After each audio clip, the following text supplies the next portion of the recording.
ဦးဇင်းတို့မြတ်စွာဘုရားရှင်ရဲ့လက်ထက်မှာလက်လဘဧတရဘွယ်ရရှိတော်မူတဲ့အရှင်သေဝတိမထေရဆိုတာရှိတယ်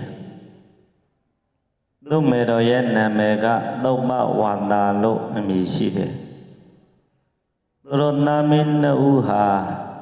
အတိတ်ဘဝကပြုလုပ်ခဲ့တဲ့မကောင်းတဲ့အကုသိုလ်ကံကြောင့်ဒီဘဝမှာသုမ္မဝါဒမင်းသမီးဟာအရှင်သေဝတိမထေရအလောင်းကို9နှစ်ကိုယ်ဝန်လွယ်ထားပြီးတော့9ရက်မွေးဖွားခဲ့ရတယ်အဲ့ဒီလိုသုမ္မဝါဒမင်းသမီးအရှင်သေဝတိမထေရလောင်းမွေးဖွားတဲ့အခါ9ရက်မွေးဖွားရတော့ဆင်းရဲဒုက္ခရောက်တာပေါ့အဲ့ဒီဆင်းရဲဒုက္ခကိုသုမ္မဝါဒဟာဘယ်လိုဖြေဖြောက်တယ်လဲဆိုရင်တရားစာပေတစ်ခုကိုရွတ်ဖတ်ပြီးတော့ဖြေဖြောက်တယ်ဓမ္မမိတ်ဆွေပေါင်းတော်ကောင်းတို့တွေလည်းကိုယ်ဆင်းရဲခြင်းစိတ်ဆင်းရဲခြင်းဖြစ်နေတဲ့အခါသုမ္မဝါဒမင်းသမီးရွတ်ဆိုတဲ့ပါဠိကိုရွတ်ဆိုပြီးတော့ဆင်းရဲဒုက္ခဖြေဖြောက်နိုင်ရန်အတွက်သုမ္မဝါဒမင်းသမီးရွတ်ဆိုတဲ့ပါဠိကိုအဓိပ္ပာယ်နဲ့တကွရွတ်ဆိုပါမယ်အလုံးသောသူတော်ကောင်းပေါင်းတို့နာယူကြည်ညိုမှတ်သားကြပါကုန်လောသမ္မာသမ္ဗုဒ္ဓဝန္တသောဘဂဝါယောဣမတ္တဧဝရောမတ္တဒုက္ခနာမဟာနာယဓမ္မံတေတေတိသမတိမနောဝန္တတတဘဂဝတောသဝကတံကိုယောဣမတ္တဧဝရောမတ္တဒုက္ခနာမဟာနာယပฏิပန္နောသဒုက္ခဝတ္တတနိဗ္ဗာနံယတိတံဧဝရောမံဒုက္ခနာတံဝိဇ္ဇတိသမ္မာသမ္ဗုဒ္ဓဝတ္တသောဘဂဝါ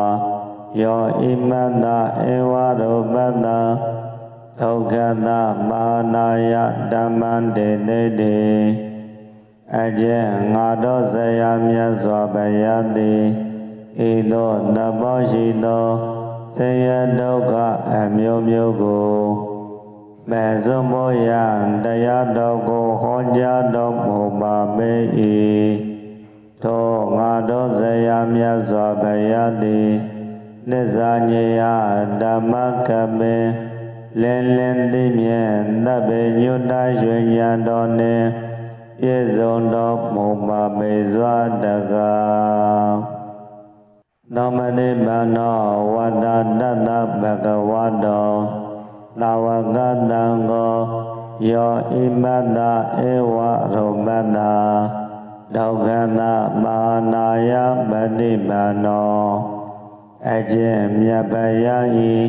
တပိသသဝကတံကာရောတိဤသို့သဘောရှိသောဆင်းရဲဒုက္ခအမျိုးမျိုးကိုမဲ့စွန့်ဖို့ရန်ကျင့်ကြံကြိုးကိုအာထုတော်မူပါပေ၏ထိုမြတ်ပယဤတပိသသဝကတံကာရောတိသုံးပါးသိက္ခာကျင့်ပွားရာကိုကောင်းစွာကျင့်တော်မူပါပေစွာတကား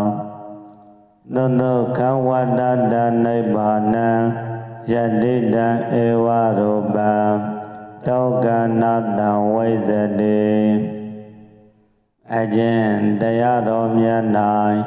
ဤသို့သဘောရှိသောဤဆင်းရဲဒုက္ခအမျိုးမျိုးတသောတစိမြမရှိပေထိုနိဗ္ဗာန်တရားတော်မြတ်သည်အလွန်အလွန်ချမ်းသာပါပေစွာတကားဓမ္မမိတ်ဆွေပေါင်းတော်ကောင်းတို့ဤပါဠိတော်ကိုရွတ်ဆိုပြီးအနန္တအဓိပ္ပာယ်ကိုသိရှိကာကိုယ်ဆင်းရဲခြင်းစိတ်ဆင်းရဲခြင်းမောက်မှကင်းဝေးကြပါစေကုန်သတည်း